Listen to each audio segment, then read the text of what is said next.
कभी सोचा है कि एक विशाल पेड़ से लेकर एक छोटे से कीड़े तक आखिर सभी जिंदा चीजें बनी किस चीज से हैं? आज हम जीवन के उन्हीं सबसे बुनियादी बिल्डिंग ब्लॉक्स की दुनिया में उतरने वाले हैं। ये सवाल सुनने में तो बहुत सीधा लगता है ना? पर इसका जवाब हमारे आसपास जो जीवन की इतनी जबरदस्त जटिलता है, उसके सारे दरवाजे खोल देता है।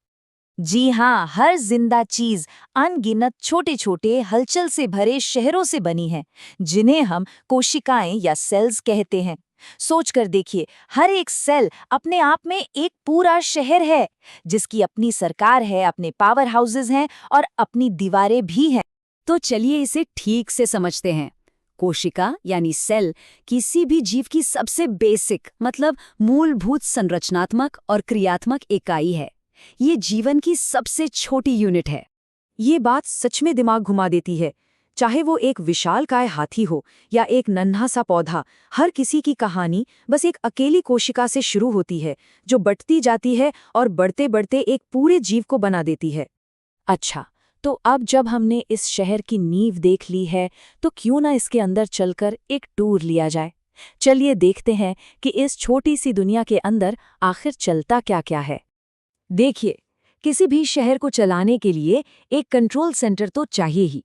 कोशिका में ये काम करता है केंद्रक, जिसे न्यूक्लियस भी कहते हैं। ये कोशिका का हेडक्वार्टर है, जहां से सारी एक्टिविटीज को निर्देश दिए जाते हैं। और इसी कंट्रोल सेंटर के अंदर शहर के सारे ब्लूप्रिंट्स रखे होते हैं। इन्हें हम क्रोमोसोम कहते हैं, जो असल में डीएनए के लंबे धागे होते हैं। इसी में सेल को बनाने और चलाने की सारी जानकारी बंद होती है। तो सीधी सी बात यह है कि केंद्रक कोशिका का दिमाग है। ये एक झिल्ली से घिरा रहता है, जो उन ब्लूप्रिंट्स को सुरक्षित रखती है और सेल को बढ़ने, बंटने और काम करने के सारे कमांड्स देती है। अब चलते हैं शहर के गोदामों की तरफ। इन्हें रसधानियां या वैक्यूल्स कहा जाता है। ये थैली जैसी चीजें होती हैं, जो पानी, खाना और बेकार चीजों को स्टोर करती हैं। यहाँ एक बहुत बड़ा फर्क देखने को मिलता है। जानवरों की कोशिकाओं में कई छोटी छोटी रसधानियां होती हैं, लेकिन पौधों की कोशिकाओं में एक बहुत बड़ी सेंट्रल रसधानी होती है। ये सिर्फ स्टोर ही नहीं करती, बल्कि पौधे को सीधा और सख्त खड़ा रहने में भी मदद करती है। ठीक वैसे ही जैसे गुब्बारे में भरी हवा उसे एक आकार देती है। हमारी इस टूर में अगला पड़ाव है शहर की स्पेशल फैक्ट्रियां, जिन्हें लवक या प्लास्टिड्स कहते हैं। और हाँ, ये सिर्फ पौधों की कोशिकाओं में ही मिलती हैं। लवक भी 3 तरह के होते हैं। क्लोरोप्लास्ट, जो पौधे के लिए खाना बनाने वाले सोलर पावर प्लांट हैं। क्रोमोप्लास्ट, जिनकी वजह से फूलों और फलों में उनके सुंदर रंग आते हैं।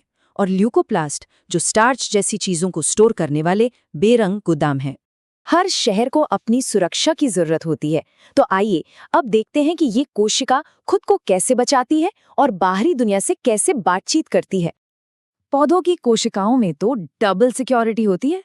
सबसे बाहर होती है कोशिका भित्ति, जो एक मोटी और सख्त दीवार की तरह है और उसे एक आकार देती है। उसके अंदर होती है कोशिका झिल्ली, जो एक सिक्योरिटी गेट की तरह काम करती है। ये तय करती है कि कौन अंदर आएगा और कौन बाहर जाएगा। जानवरों की कोशिकाओं में सिर्फ यही सिक्योरिटी वाली झिल्ली होती है।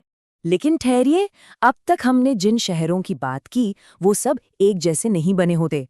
असल में जीव विज्ञान में इन शहरों के 2 मेन ब्लूप्रिंट हैं।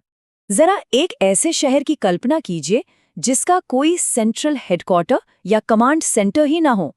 सुनने में अजीब लगता है, पर प्रकृति में ऐसी कोशिकाएं भी मौजूद हैं। ये रहे वो 2 मुख्य प्रकार। बाईं तरफ है प्रोकैरियोटिक कोशिका, एक सिंपल सा डिजाइन जिसमें कोई व्यवस्थित केंद्रक नहीं है। और दाईं तरफ है यूकैरियोटिक कोशिका, जो ज्यादा कॉम्प्लेक्स है और जिसका कमांड सेंटर यानी केंद्रक एकदम साफ और व्यवस्थित है। तो सबसे बड़ा फर्क केंद्रक का ही है। प्रोकैरियोटिक कोशिकाएं, जैसे कि बैक्टीरिया में केंद्रक होता ही नहीं। उनका जेनेटिक मटेरियल बस कोशिका में ऐसे ही तैरता रहता है।